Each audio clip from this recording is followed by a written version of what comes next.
Alors she is convinced he has been poisoned, but who could have done it? And then, suddenly it hits her. The resentment of Angela over the school, her disapproval of Elsa, her rage the night before, her tampering with the beer. And she remembers her so well. Her own violent emotions at that age. So yes, Angela. It has to be. And the one thought that springs into her mind is how to protect her. So she wipes the fingerprints from the bottle, puts her husband's there instead to make it look like suicide, sends Angela out of the country as soon as possible, hoping against hope that she does not confess. But if I'd done it, of course I'd have confessed. I'd never have let Caroline suffer for what I'd done. But you did tamper with the beer, did you not? I can't remember that. Monsieur Blake, you say that you heard a noise in the laboratory on the morning of the murder? Yes, it was probably a cat. Or probably not.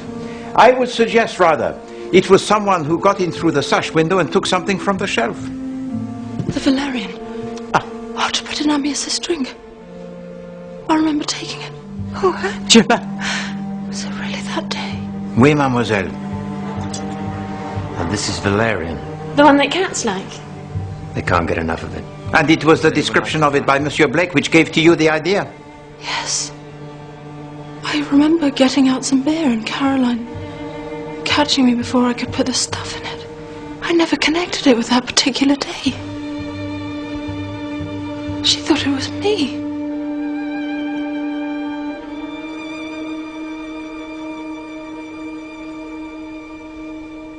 Oh, I didn't kill him.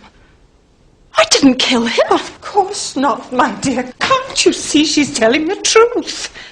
I see it quite clearly. Because I know very well who killed him. Don't you think you're milking it a bit, old man? It is the oldest story in the world, eh? 2 women and 1 man.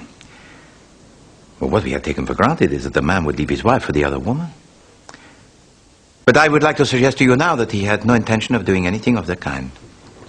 After all, the women he had fallen in love with in the past never expected too much from him, but this time it was different. She was just a girl who saw the world in black and white. She had the passion for him, and so assumed he had for her.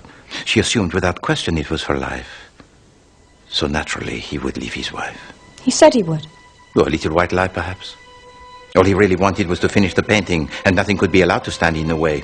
And when Elsa Greer let the cat from the bag, he was furious, but he was not concerned unduly. After all, Caroline had only to put up with things for a few days longer, then he would tell her the truth, and she would believe him, as so often before. And Elsa Greer, she would get over it soon enough. But by that last evening, I believe that he was getting worried that Caroline Crail was taking things more seriously than usual. And by the following morning, I think that he had decided to come clean. You're the only woman in my life, Caro. You always were, you always will be, you know that. She is nothing to me. Nothing. She was, yes. She knocked me for 6 to start with, but now it's gone. It's over, I swear to God. She's just a kid. A passing fancy, that's all. You and your women. Someday I'll kill you, Ambius. Don't be an idiot. I swear to God I will.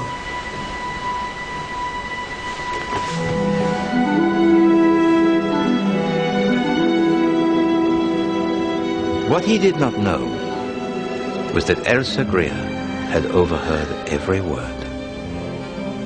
And the account that she gave to me of the conversation was not the true one. You're very sure of yourself, aren't you, Monsieur Poirot? Of this, Lady Dittersham? Yes, I am. When Amyas Grail came down and said he wanted to get on, you said you had to go and change. Not be long. Which you did. Eventually. I wonder, do you realize how angry was Madame Crail with her husband for his treatment of you? How very touching. When Philip Blake encountered her coming out of the library, Good morning. Too cruel. it was of you she was thinking. I wonder what she would have thought had she known that at that very moment you were in her room preparing to murder her husband and put the blame on her. You see, something else that I am sure of, Lady Dittisham, is that in the laboratory on the previous afternoon you would have seen Caroline Crail steal the poison. Monsieur Blake had his back to the room while he was talking to you, so it was perfectly possible for you to see her, the only person who could do so.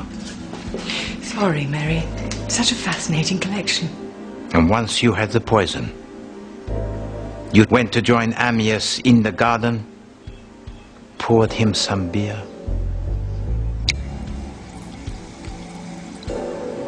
To my Mona Lisa.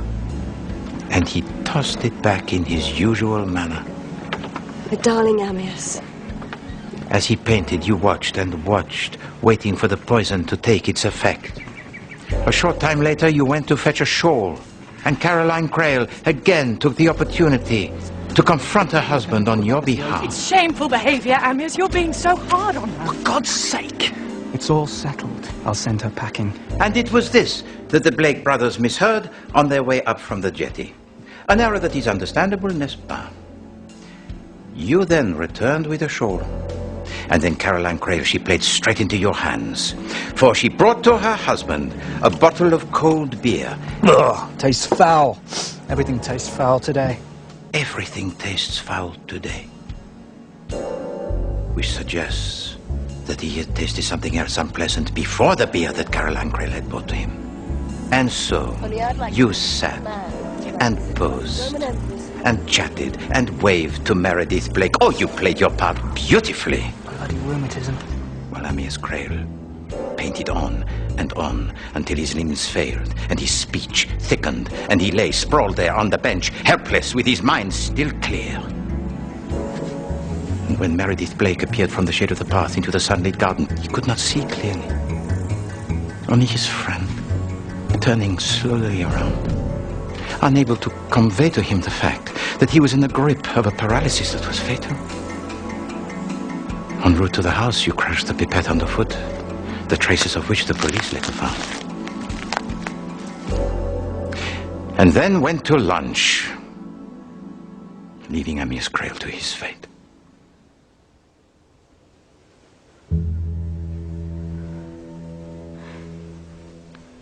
Thank you, Monsieur Poirot.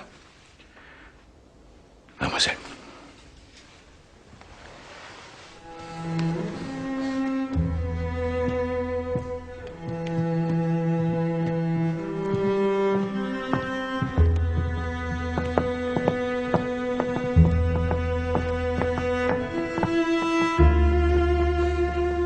Amyas dead. Caroline hanged. After all these years. After all these years.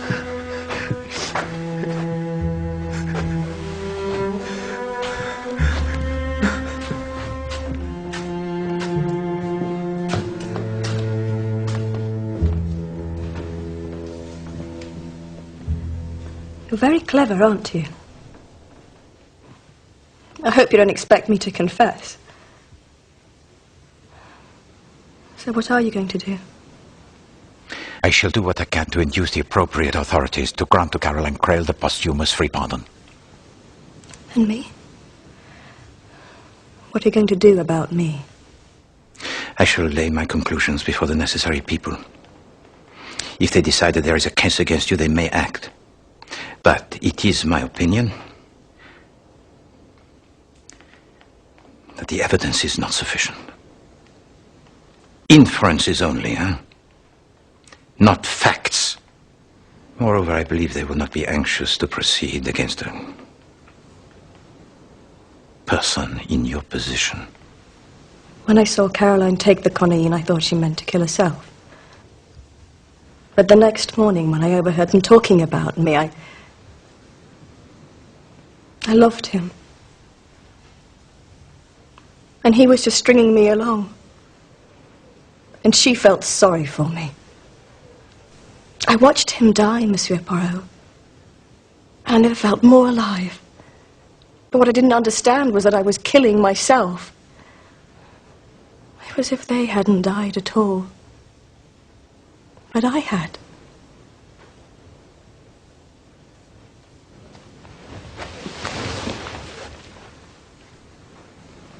I died, Monsieur Poirot.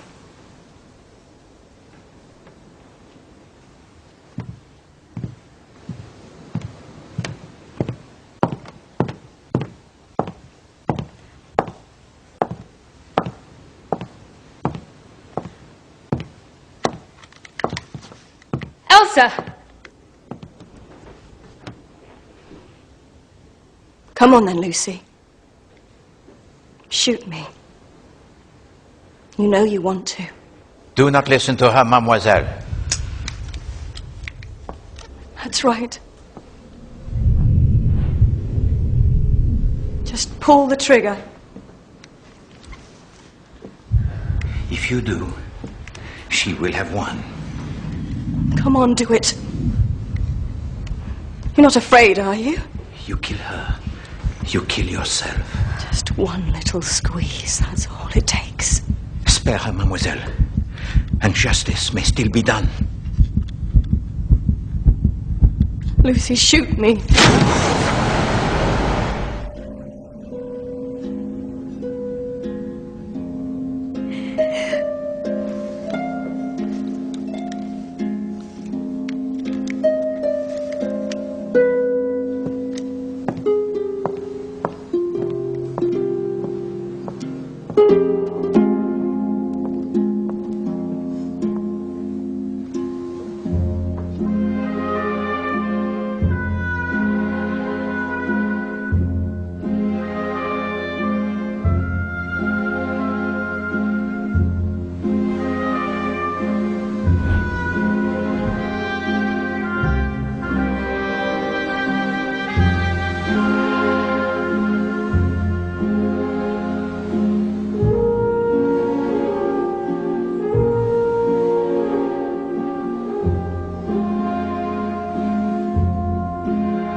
Dramatic developments in Iraq today, the latest in the ITV News.